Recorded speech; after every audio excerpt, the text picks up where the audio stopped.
Salut, c'est Émilie et Mélanie sur le podcast de la patate chaude. Un podcast de Solipulse, engagé auprès des assos pour les aider à développer leur communication et leur levée de fonds. Alors que vous soyez bénévole, salarié ou les deux, cette pause sonore s'adresse à toutes les assos. Et enfin, après cette longue introduction, l'épisode va enfin pouvoir commencer.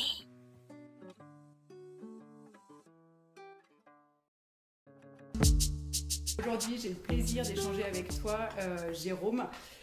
Tu baignes dans l'univers associatif depuis de nombreuses années maintenant.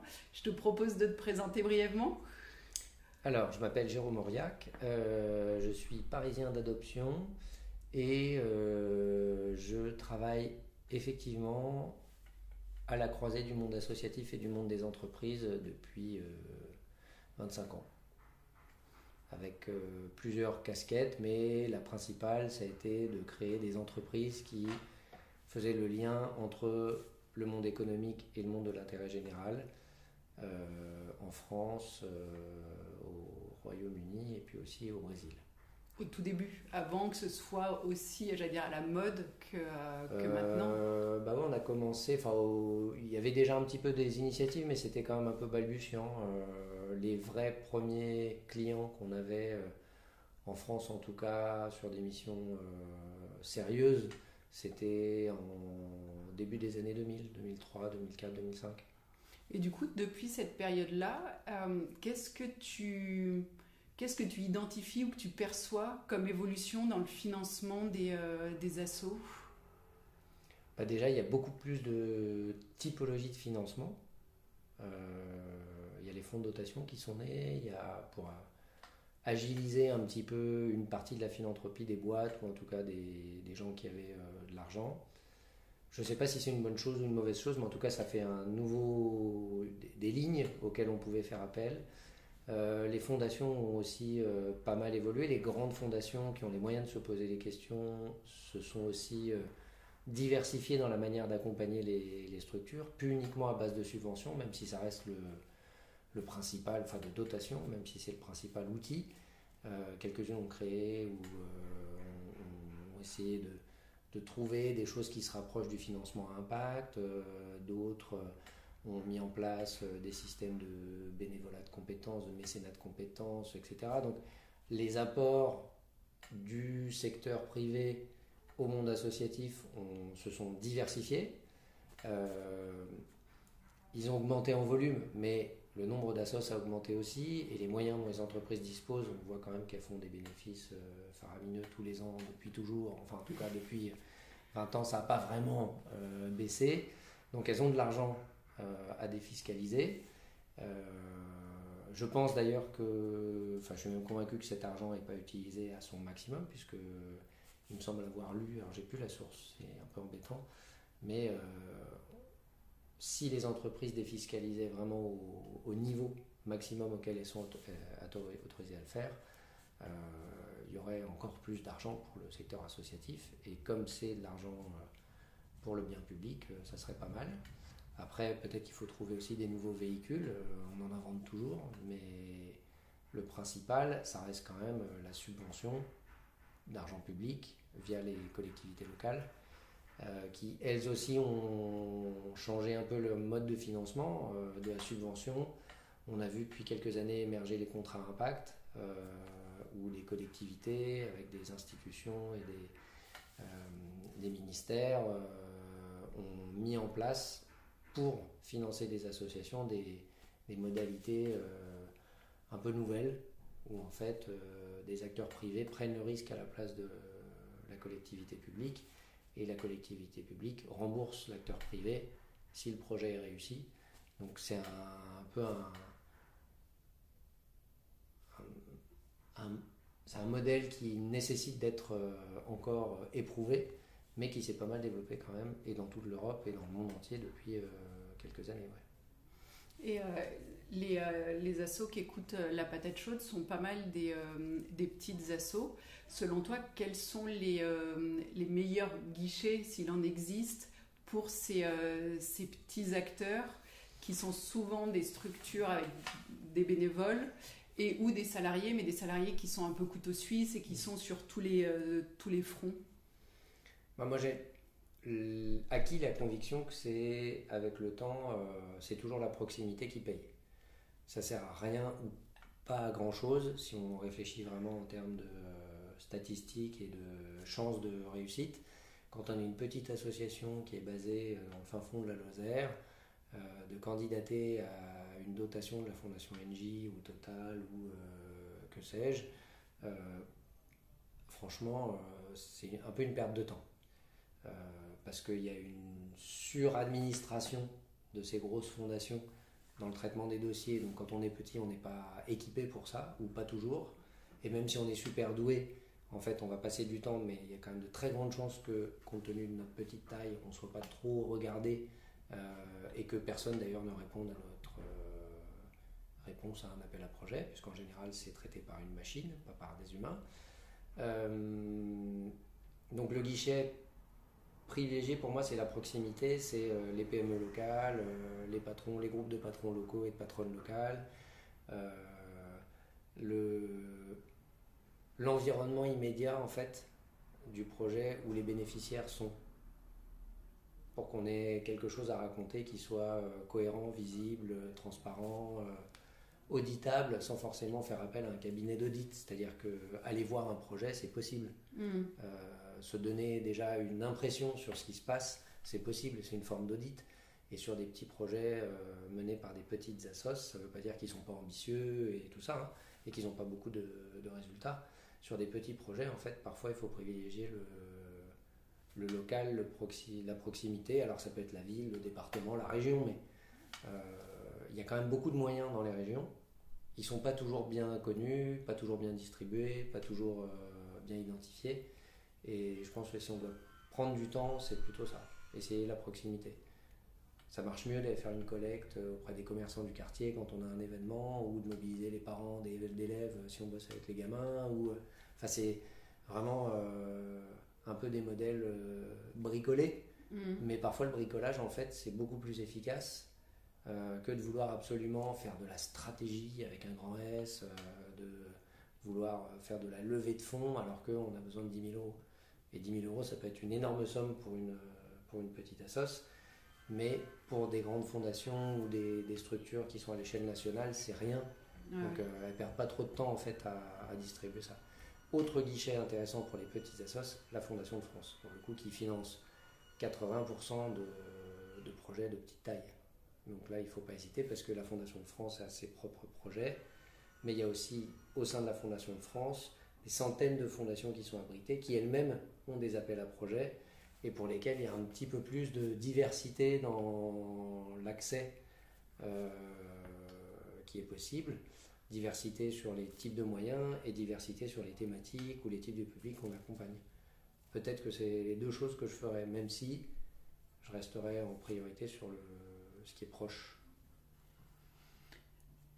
Tu n'en as pas parlé quand tu t'es présenté, mais il y a YesAsso que tu as créé et qui recense un grand nombre d'appels à projets et de structures qui en proposent.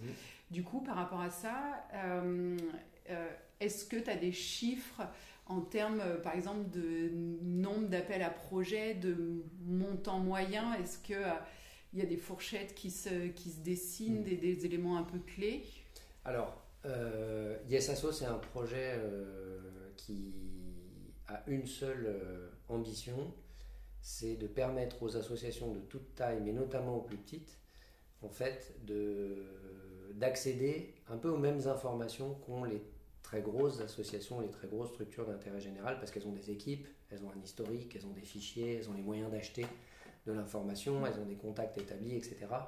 Et en fait, c'est de dire, quand il y a de l'argent public qui est dépensé, soit via la défiscalisation, soit dans les collectivités, il n'y a pas de raison qu'il y ait une discrimination par la taille.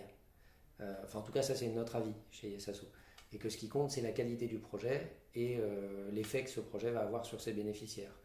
Donc pour ça, on fait travailler des bénévoles, pas que, mais en tout cas des bénévoles nous aident à structurer une base de données dans laquelle on recense chaque année peu ou prou un millier de sources de financement, mais qui ne sont pas toujours ouvertes en même temps. Donc on en a parfois 2 à 300 qui sont actives, et puis les autres qui sont dormantes, parce qu'elles n'ont que des périodes de quelques semaines à quelques mois où on est éligible pour répondre.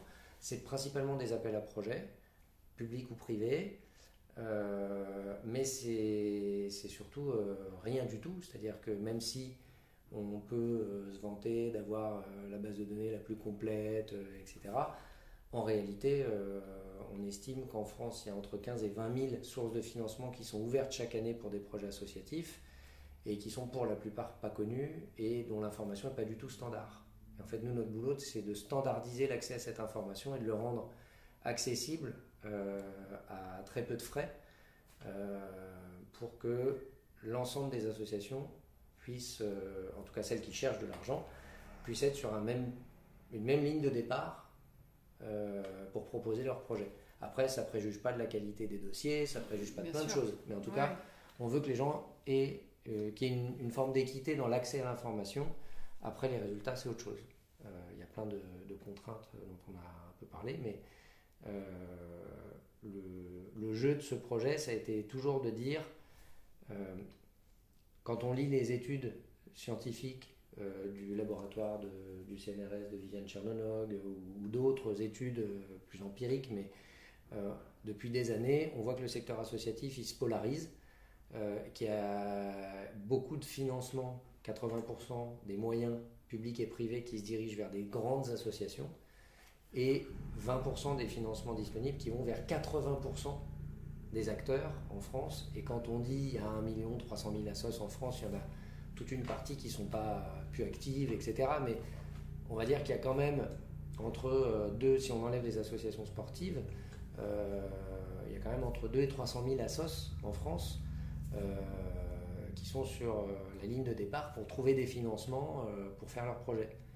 Et la plupart de ces assos ne sont pas connus des bailleurs, et la plupart de ces assos ne connaissent pas les bailleurs qui pourraient financer leurs projets, qu'ils soient au niveau local, régional ou national. Donc en fait, le jeu qu'on essaye de jouer, c'est de regrouper le maximum d'informations, de les trier, de permettre aux associations de les trier, et les alerter quand il y a des financements similaires à ceux qu'ils cherchent, qui sont soit mis à jour, soit nouveaux dans la base d'information. C'est à ça qu'on sert. En fait, c'est un peu comme pour les gens qui connaissent le BOAMP, qui est le bulletin officiel des appels d'offres et des marchés publics. En fait, on voudrait faire le BOAMP des appels à projets associatifs. Et si ça existe pour les marchés publics, il n'y a pas de raison que ça n'existe pas pour les appels à projets associatifs, puisque, encore une fois, quasiment tout ou partie de cet argent destiné à l'intérêt général, il est de l'argent public. Soit défiscalisé parce qu'il est passé par cette case-là dans des fondations ou des structures qui le permettent, soit parce que c'est de l'argent issu des collectivités locales ou territoriales. Ah oui, du coup, en plus, ça permet d'avoir accès à l'info et de faire gagner un temps fou aux assos en plus. Ça, au départ, on ne cherchait pas ça, mais on s'en est rendu compte que notre principe, parce que les gens nous disaient « Ah, mais c'est quoi votre impact ? Est-ce qu'on gagne plus d'appels à projets si on utilise les infos qu'il y a sur l'ISASO ?» Non, parce qu'en fait, nous, on n'est pas là pour remplir les appels à projets, même si, ultimement et dans la théorie, on pourrait imaginer qu'il y ait une forme de simplification de l'accès aux informations qui soit peut-être poussée par ce gouvernement ou plus tard un autre, j'en sais rien, mais par l'administration en tout cas, et qu'on ait un système quasi de guichet automatique qui, sur des critères clairs, partagés par tous et tout ça. Aujourd'hui, en fait, il y a des systèmes avec des commissions, on répond à des appels à projets, publics ou privés. Il y a beaucoup de travail qui est fait en amont du financement, et puis en général, il y a peu de travail qui est fait après. Sur le suivi, si un projet, par exemple, n'a pas été bien sélectionné ou ne fonctionne pas, on le sait rarement avant qu'il soit fini. Donc en fait, on peut dépenser de l'argent inutilement, ça c'est des recos des Nations Unies sur la manière de gérer les projets de développement, mais qui pourraient très bien s'appliquer à ce qu'on fait en France. Et le jeu, donc, c'était au départ de dire on veut mettre un maximum d'informations à disposition, donc on a besoin toujours plus de bénévoles pour nous aider à alimenter cette base. On a besoin aussi de développer toujours des outils informatiques plus performants pour qu'on garde l'information la plus à jour possible, qu'on alerte le mieux possible les usagers. Et puis, le temps gagné, en fait, c'est il y a quelques années, juste avant le Covid, on avait fait un sondage auprès des associations qui allaient au Forum national des associations à Paris. On avait interrogé un peu plus de 200 pour leur demander en fait combien de temps elles passaient sur Internet, ou combien de temps elles passaient chaque semaine pour chercher de l'argent. Et la moyenne, c'était 4 heures, quelle que soit les tailles d'association. 4 heures par semaine par assos. Quelle que soit la taille. Quelle que soit la taille. D'accord. Et en fait, alors, au FNAF, il y a quand même plutôt des petites assos qui sont visiteuses que des très grandes, mais bon. En fait, là où on passe 4 heures par semaine à faire exactement la même recherche que nos voisins, c'est-à-dire on va sur Google et on met financement, projet, protection de l'environnement. En imaginant qu'évidemment, on va être les seuls à avoir la vraie réponse et qu'on est super pertinent. Et donc on va tomber sur les fondations des grandes entreprises parce qu'elles achètent même de la pub pour tomber dans les premiers résultats, pour certaines. Et on va essayer de répondre à un appel à projet fort documenté pour parfois des dotations qui ne sont pas folichonnes, avec l'espoir qu'on gagne, un peu comme au loto. Mais la réalité, c'est que ça ne marche pas comme ça. C'est que pour répondre aux appels à projets des grandes fondations sans les connaître, c'est compliqué. Pour avoir la chance d'avoir un projet qui surnage par rapport à d'autres si on n'est pas connu, c'est encore plus compliqué. Donc le temps qu'on va passer, finalement, il est un peu... on fait un peu les choses à l'envers. C'est-à-dire qu'on devrait plutôt réfléchir à est-ce qu'il y a de l'argent à côté de chez moi, parce que si c'est à côté de chez moi, les gens à qui je vais parler vont comprendre de quoi je parle. Et puis j'ai peut-être possibilité par les réseaux professionnels ou amicaux de trouver des gens qui peuvent éventuellement connaître la structure dans laquelle je vais aller chercher de l'argent. Ensuite, il y a le temps qu'on passe à faire de la recherche, parce que même si on est une assoce avec quasiment que des bénévoles, il y a souvent des gens dont le métier, ça va être bénévolement de chercher des sous pour l'association. 4 heures par semaine, c'est beaucoup, en fait. Même si c'est éclaté, 1 heure par-ci, 1 heure par-là. Et en fait, on s'est dit, finalement, combien de temps on met pour faire la même recherche sur ISASO, puisque nous, on n'identifie que des appels à projets, donc c'est plus facile. On n'a pas toutes les scories de Google. En fait, on met 3 secondes. Donc, le truc, c'est le temps qu'on fait gagner. On va dire que c'est notre principal argument de vente, si on en avait un. Mais c'est pas parce qu'on gagne du temps qu'on gagne des appels à projets. Donc, c'est déjà bien. Mais du coup, le temps gagné à côté, il doit servir à apprendre à mieux répondre. Donc, aller voir les groupes locaux de l'AFF ou de structures qui font de l'aide à la levée de fonds pour professionnaliser un peu sa démarche une fois qu'on a mieux identifié les structures auxquelles on veut faire appel. Ça, c'est une certitude. Mieux utiliser son temps de bénévolat ou de recherche de fonds, ça passe par en perdre moins, en fait, à faire les mêmes recherches que tout le monde. Voilà. D'accord. Et il y a souvent un paradoxe, c'est une asso pour fonctionner, elle a besoin d'avoir des frais de fonctionnement. Oui. Et souvent, tout ce qui est appel à projet, etc., c'est un des critères c'est pas un critère, c'est une des règles qui se fixe, c'est ne pas financer les frais de fonctionnement.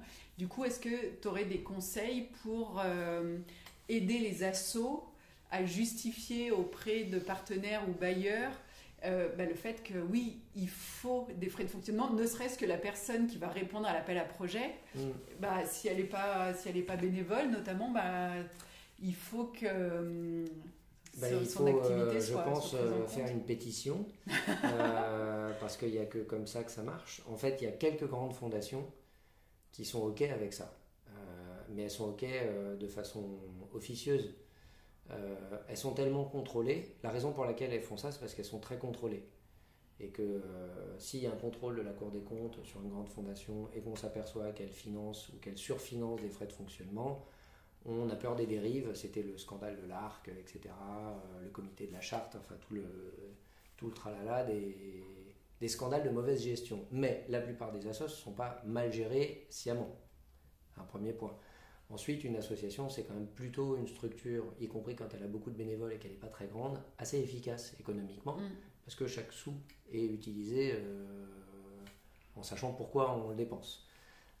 Donc, moi, le seul conseil que j'aurais, c'est effectivement de faire une action de groupe pour convaincre les bailleurs qu'en fait, s'il n'y a pas de frais de fonctionnement, il n'y a pas... C'est une absurdité, c'est une absurdité comptable, c'est une absurdité...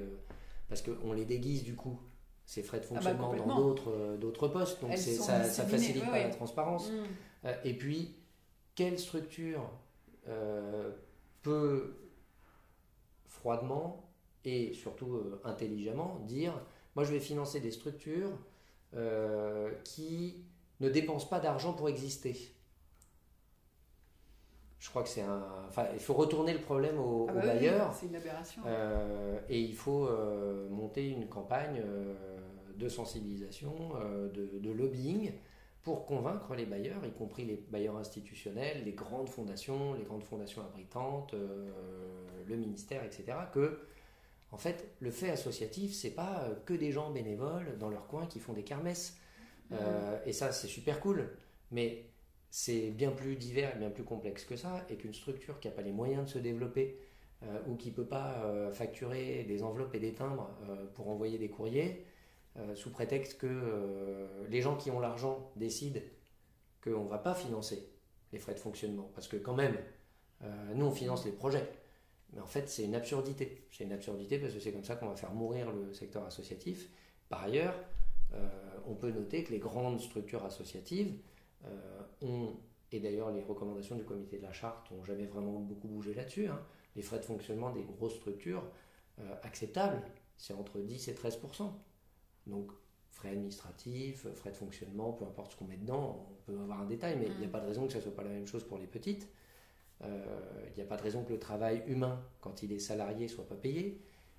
En fait, il faut sortir de cette époque où on a voulu absolument mettre une charge monumentale administrative sur le dos des associations quand elles doivent faire appel ou rechercher de l'argent public ou défiscaliser. En fait, c'est une manière de discriminer. C'est une manière de polariser le secteur associatif qui n'est pas saine, parce qu'en fait, ça fait disparaître les structures qui ont peut-être les projets les plus intéressants, les plus innovants, mais qu'on ne va jamais voir émerger, parce qu'elles ne vont pas avoir la structure conforme. Et en fait, je pense que c'est un souci pour le futur du secteur associatif, ce point-là. Et c'est un souci pour le futur des bailleurs, c'est-à-dire que c'est bizarre quand même que des gens qui sont salariés de structures qui doivent donner de l'argent à des associations se disent que d'autres ne devraient quand même pas avoir des frais de fonctionnement. Je me répète, mais c'est quand même un peu étrange de considérer que des gens travaillent sans argent, en fait.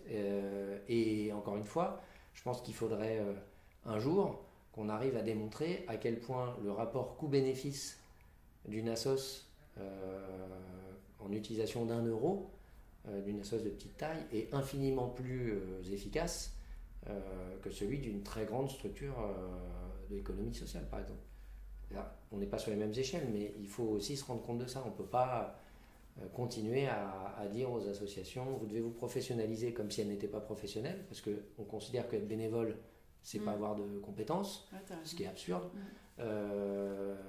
Il faut vous professionnaliser, ça veut dire il faut que vous bossiez comme les boîtes, c'est ça que ça veut dire. Or, une assoce, elle n'est pas désignée pour bosser comme une boîte. On peut avoir une compréhension de la même comptabilité, on peut faire des choses, mais en fait, on est une assoce parce qu'on est des citoyens qui se mettent ensemble pour faire des projets au profit des autres.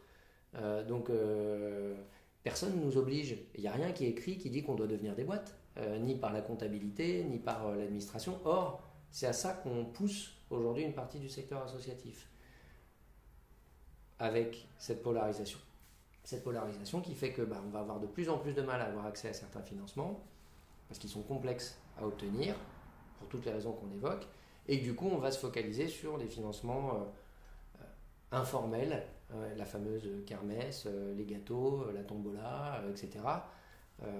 Mais Est-ce que c'est ça le modèle dont on a envie quand on dit que le secteur associatif, il doit être divers, pluriel, etc. Je ne suis pas sûr.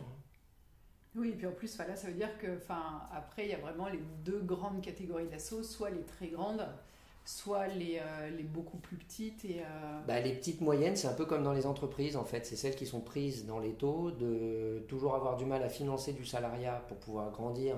Parce que malheureusement, les besoins augmentent. Comment dire ça ?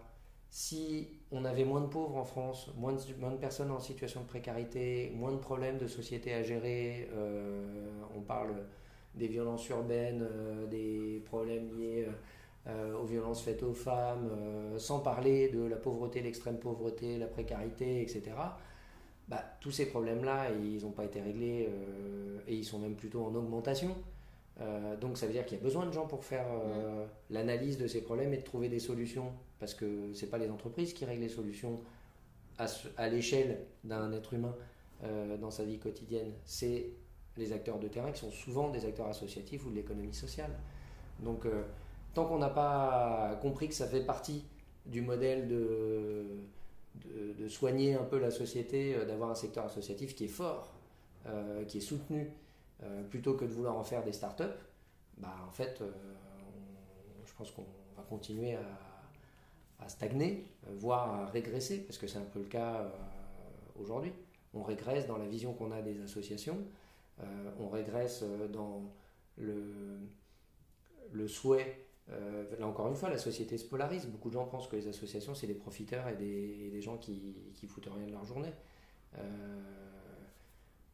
Ou alors que c'est des babacools, j'en sais rien. Il y a beaucoup de préjugés qui sont en train, ou d'idées reçues qui se cristallisent dans les moments où c'est compliqué d'un point de vue social, et ça aide pas les associations à passer des caps, et les bailleurs de fonds sont en première ligne là-dessus. C'est eux la responsabilité de dire, nous, bailleurs de fonds, projet d'intérêt général, on souhaite changer les règles pour faciliter, pour qu'il y ait un appel d'air vers le monde associatif, et qu'il soit un peu plus vibrant, vivant, qu'il ait plus de moyens, qu'il ait plus de capacité à changer la société pour quelque chose de mieux, et pas juste à soigner des choses à la marge pour limiter un peu la casse. C'est une vision politique, en fait, dont on a réellement besoin. C'est pas finalement des solutions techniques. Les projets qu'on fait, Yes Asso, pour revenir à ça, c'est un projet avec une idée qui est bien plus grande que juste le fait de lister des appels à projets. C'est l'idée que tout le monde doit être à égalité sur la ligne de départ, et pas et après le meilleur gagne, mais c'est pas le plus gros qui gagne toujours, sinon c'est pas sympa, et surtout c'est pas efficace. Oui, et puis que chacun soit équitable au départ, c'est clair. Tu as beaucoup travaillé avec les entreprises. On entend souvent des associations qui disent « Ah, mais moi je suis trop petite pour intéresser les entreprises » ou « Ma cause, elle n'intéressera pas les entreprises ». Quel conseil tu peux donner à ces assos pour justement arriver à développer des partenariats, et notamment des partenariats qui puissent être gagnant-gagnant, où l'entreprise se dit « Bah oui, effectivement, j'ai tout intérêt moi aussi à travailler avec cet asso ». Est-ce que tu aurais des conseils, j'allais dire pratico-pratiques, les assos toujours revenir au local. C'est-à-dire qu'il y a de plus en plus de groupes de mécènes, par exemple, qui se structurent dans les régions, dans les départements. Ça va être soit des fundraisers, soit c'est des comités de boîte. C'est un peu on va dire, les Rotary Club 2.0 ou d'aujourd'hui, quoi. C'est-à-dire des gens qui veulent pas être dans un truc un peu trop guindé, un peu trop institutionnalisé, mais qui sont des jeunes patrons, des jeunes patronnes, qui ont envie de faire quelque chose d'utile, qui ont la culture un peu du monde associatif, parce qu'ils ont peut-être été engagés, ils sont peut-être bénévoles à côté, parce que ça se fait de plus en plus, et surtout ça se fait de plus en plus jeune dans une catégorie de dirigeants, et que c'est toujours au niveau local que ça va se jouer le plus efficacement, en fait, en termes de ratio temps passé, argent collecté. Après, aller voir une entreprise, peut-être les conseils, c'est un peu des conseils de bon sens. On ne va pas voir une entreprise si on ne sait pas comment elle fonctionne. Donc on se renseigne un petit peu sur les PME qu'on a dans ça. Ça, c'est très facile, hein, à voir à la chambre des métiers ou à la chambre de commerce. Les infos sur les PME par secteur, le chiffre d'affaires qu'elles font, etc. C'est pas très dur. Surtout se renseigner autour de soi. Qui bosse dans une PME au service de la communication, proche des dirigeants, et pourrait éventuellement susciter un jour une réunion, un café, une présentation d'un comité d'entreprise, que sais-je. Il y a plein de manières de rentrer dans l'entreprise en fait. Et après, ça dépend des moyens qu'on cherche. Il y a, je pense, des paliers. Pour chercher quelques milliers d'euros, le format événementiel, peu importe, que ce soit une course solidaire, un match de foot, une fête, un concert, etc., va toujours à peu près fonctionner. Et s'il est bien fait, il peut même devenir un rendez-vous. Ça, c'est un truc éprouvé. Ça fonctionne même à petite échelle. Ça permet de réunir les gens, parce que c'est quand même la base de ce qu'on fait dans les assos, pour parler d'un truc au profit d'autres personnes. Ou de personnes qui sont là. Ça, c'est un premier truc. L'autre truc, c'est de se mettre ensemble aussi. C'est-à-dire qu'il y a des groupes de mécènes qui se créent de façon un peu spontanée un peu partout. Maintenant, il y a aussi des associations qui vont aller collecter de l'argent ensemble, qui vont se dire, tiens, toi, tu es dans l'environnement, toi, tu t'occupes des gamins qui sont déscolarisés, toi, tu fais ci, on n'est pas concurrents. Bah, en fait, on va plutôt aller ensemble. On trouve un nom ou une initiative, on monte une initiative et on va aller, au nom de cette initiative qui représente plusieurs structures, demander des rendez-vous à des dirigeants pour voir de quelle façon ils pourraient financer tel ou tel projet. Donc on mutualise du temps et puis après soit on répartit l'argent à équivalence, soit on se dit c'est que le meilleur gagne là aussi. Mais ça, je pense que c'est une démarche assez intéressante parce que ça veut dire qu'on a déjà fait un travail pour simplifier un peu la manière de comprendre les projets. Quand on est dans une assoce, souvent on est collé à ces enjeux et tout, on jargonne beaucoup, on veut être très précis et tout, alors que parfois ce que les gens en face, y compris dans les très grandes fondations, vont avoir, c'est le déclic sur une vision, sur une personne, sur un projet, et pas forcément sur tout le récit complexe ou chiffré de ce qu'il représente. Donc se mettre ensemble pour avoir déjà un peu moins peur d'aller au contact et puis pour avoir plus de chances de convaincre, parce que finalement un patron fera plus facilement un chèque de 2, 3, 4, 5, 10 000 euros défiscalisé s'il paye des impôts à 5 projets ensemble, parce qu'il pourra se dire moi j'ai contribué à 5 thématiques dans ma région ou dans mon département ou autour de ma ville. Et si un patron ou une patronne disent Banco, je veux bien vous aider, la première chose à leur demander, c'est de vous faire rencontrer d'autres patrons et d'autres patronnes, parce qu'en général, c'est un peu comme ça que ça marche.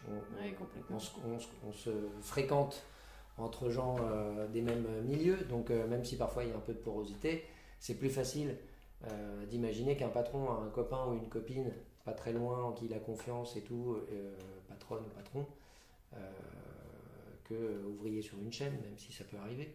Donc toujours faire, c'est des techniques commerciales de base, la recommandation, parce que du coup ça permet de casser une première barrière qui est le premier contact, qui est là où on a le plus de déchets. Enfin, c'est des techniques de vente et de marketing, mais qui sont du bon sens, en fait. Passer par les gens qu'on connaît, parce qu'on va avoir plus de chances que quelqu'un réponde. Aller à plusieurs, parce qu'on est plus fort ensemble et on représente quelque chose de plus fort et de plus intéressant aussi pour la personne qui va donner de l'argent, et pour son orgueil personnel, et puis pour sa satisfaction personnelle aussi, ou sa générosité. Et puis, faire le travail systématique dès qu'on a quelqu'un qui a dit je suis d'accord, de l'impliquer pour qu'il vous présente quelqu'un d'autre, et il sera encore plus content parce qu'il ne sera pas le seul, ou elle ne sera pas la seule à financer un projet dans son coin, et que c'est comme ça que fonctionnent énormément de festivals d'art, de musique, beaucoup. par la petite subvention de patron, de boîte locale, et puis éventuellement après, aller voir ensemble la collectivité. Parce que quand on a un collectif qui est par exemple dans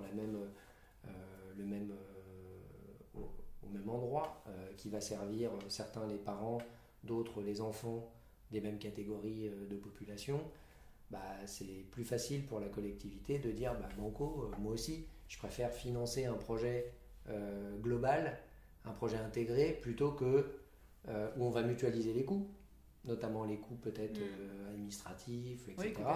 Oui, donc à la fin, ça me coûte moins cher que de financer 5 projets. Ça peut être un argument. Là aussi, on peut s'inspirer même si tu demandes un conseil pratique. L'ONU, pendant longtemps, a financé des projets en amont, c'est-à-dire on présente un projet, je vous donne tant de millions, et puis quand le projet est fini, vous me faites un rapport. Donc si le projet est raté, on a dépensé tant de millions, mais on dit que le projet est arrêté. Il y a quelques années, avec les objectifs du millénaire puis du développement durable, ils ont dit on va faire peut-être des projets intégrés. Donc plutôt que de financer telle ONG, tel entrepreneur social, on va essayer de voir qui fait des projets qui servent en fait des bénéficiaires qui sont ensemble. Un tel qui va travailler sur l'autonomie économique des femmes, l'autre sur la scolarisation des enfants de ces mêmes femmes, l'autre qui va travailler sur l'accès à l'eau, l'autre qui va travailler sur l'accès à l'énergie, etc. Et en fait, c'est beaucoup plus cohérent pour un bailleur, même si c'est un petit bailleur, de financer quelque chose qui va avoir un impact sur plusieurs personnes de la même famille, du même quartier, de la même ville, plutôt que d'aller rencontrer 10 assos différentes, même si certains préfèrent, mais moi j'ai l'impression, là aussi c'est que mon expérience, donc c'est très subjectif, que c'est plus efficace de faire comme ça, et de proposer de packager des projets en fait qui vont permettre de faire gagner du temps à la personne qui donne de l'argent dans sa compréhension des enjeux, que du coup un bénéficiaire ou une thématique n'est pas extraite, mais qu'on a une vision globale de ce qui se passe à un endroit précis, et puis qu'on puisse comme ça par effet de ricochet en fait faire exister des projets ensemble. Ça permet aussi aux associations, c'était un constat génial, il y a une association qui s'appelle Résolis, qui est une association qui a été créée par beaucoup de gens du Collège de France et qui faisait de la recherche sur la manière dont les assos se connectaient entre elles ou pas. Par exemple, ils ont trouvé que dans le 15e arrondissement de Paris, où il y a beaucoup d'associations qui sont enregistrées, en fait, il y avait, je crois que c'était quelques dizaines d'associations qui travaillaient sur une certaine thématique et qu'elles ne se connaissaient pas. Donc elles font toutes les mêmes propositions de projets à la mairie pour dire on a besoin d'argent. Et la mairie, au bout d'un moment, dit peut-être vous devriez vous parler parce qu'en fait vous avez vos bureaux à une rue, mais vous ne vous connaissez pas, c'est un peu embêtant. Et en fait, je pense qu'il y a aussi de ça dans la vision qu'on a un peu erronée du monde associatif, c'est que tout le monde fonctionne un peu dans son silo et qu'il faut aussi profiter du fait qu'aujourd'hui l'information est accessible quasiment à tous, à toutes de la même manière, et qu'il faut se mettre ensemble pour mieux servir en fait les gens qu'on essaie de servir. Quand vous prenez des gamins pour leur faire des activités périscolaires ou extrascolaires, c'est intéressant de savoir pourquoi vous faites ça et comment les parents sont traités. Tout ce qui est périphérique aux bénéficiaires en fait est aussi important, sauf que c'est peut-être pas votre métier dans votre assos et c'est pas votre boulot de bénévole, c'est peut-être celui d'une autre. Mais d'où l'intérêt effectivement de penser collectif pour avoir une démarche effectivement globale. Mais là encore, il faut le faire en se disant il y a l'idée du collectif, c'est l'idée de faire une équipe, donc c'est l'idée d'avoir une vision qui se rejoint et d'être capable de marketer cette vision en fait auprès des gens qui vont vouloir donner, qui pourraient vouloir donner de l'argent. Donc si vous dites on est le collectif de revitalisation sociale et environnementale du quartier machin truc, vous êtes légitime à le dire si vous êtes vraiment dans le quartier pour vos projets et que les autres associations aussi. Vous êtes légitime parce que vous allez pouvoir dire nous on connaît exactement les problématiques qu'il y a ici du point de vue environnemental, du point de vue de précarité, etc. Et on sait en plus comment les traiter, ou en tout cas on pourrait les traiter d'une manière un peu différente et avec une chaîne entre les différents bénéficiaires, etc., plutôt que de traiter les trucs un par un. Ça c'est une manière de voir qui à mon avis a de l'avenir et devrait être surtout utilisée par les petites structures, parce qu'en fait, c'est celles qui sont le plus en capacité, parce qu'elles ont une forme de souplesse que les grosses n'ont pas, pour se mettre ensemble, pour définir des types de projets qui peuvent être compatibles, parce qu'il y a moins d'enjeux politiques, il y a moins d'enjeux justement de prise de territoire, on va dire, sur un sujet ou une thématique, de dire je suis le référent de je ne sais quoi. C'est plus simple quand on est petit. Et moi j'ai l'impression que l'avenir il est à ça, au côté plus pratique, pragmatique, au côté collectif pour les associations.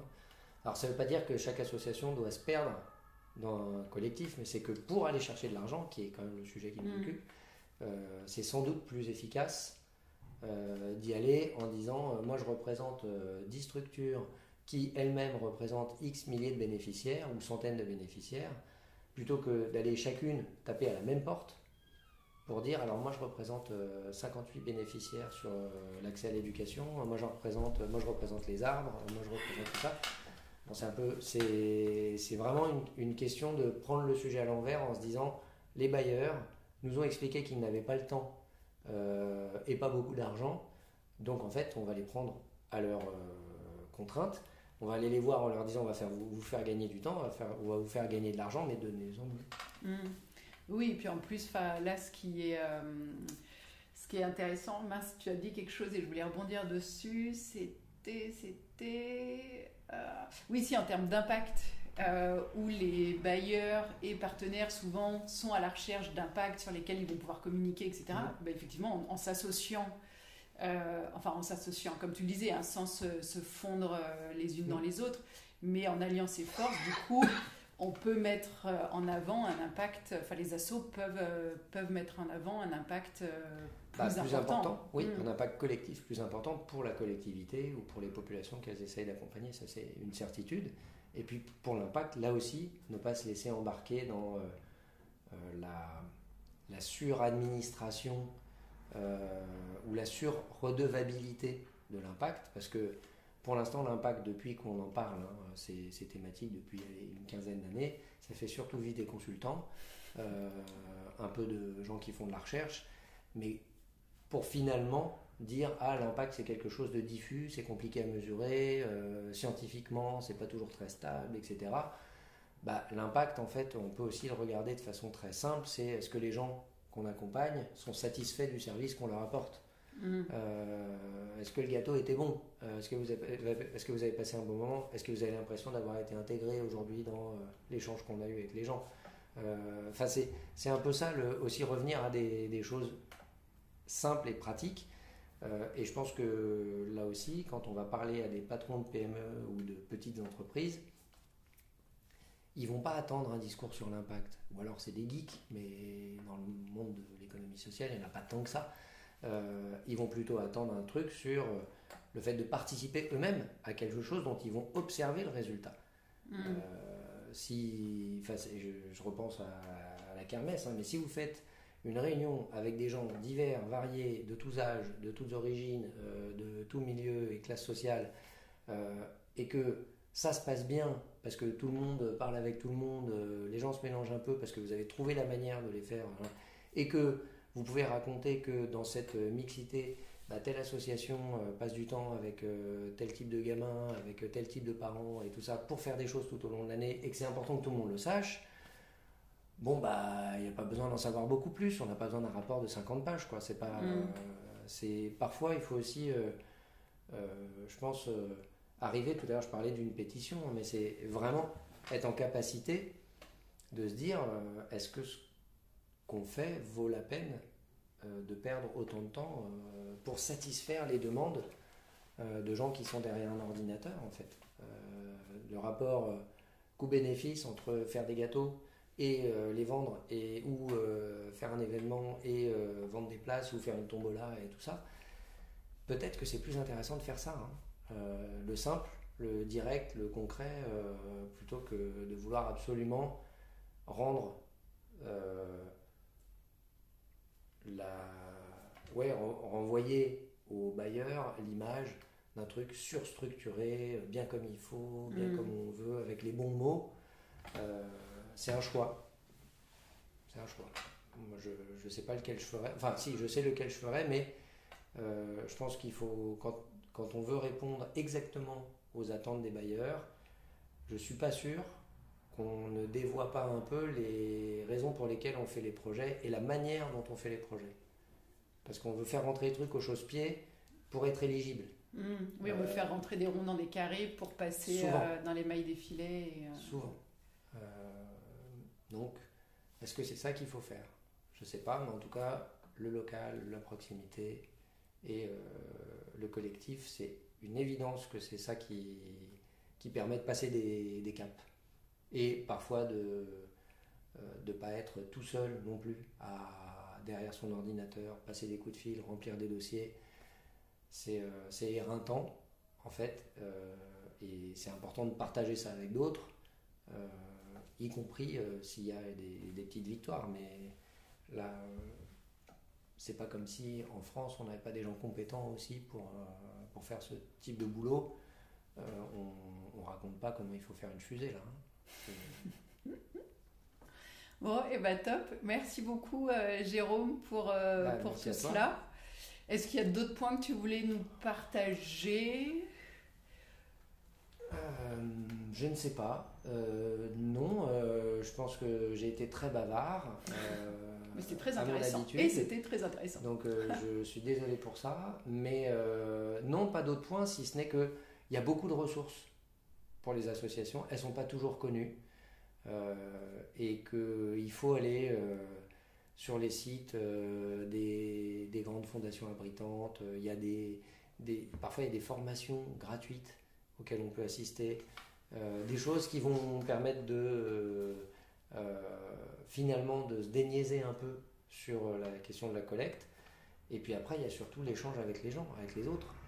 C'est important de savoir si autour de soi on a des gens qui sont déjà dans cette logique-là, qui l'ont déjà fait, qui peuvent nous aider, nous filer un conseil, pas forcément rémunéré, juste un café ça coûte pas cher, enfin moins cher qu'une mission de conseil, et parfois on en apprend tout autant.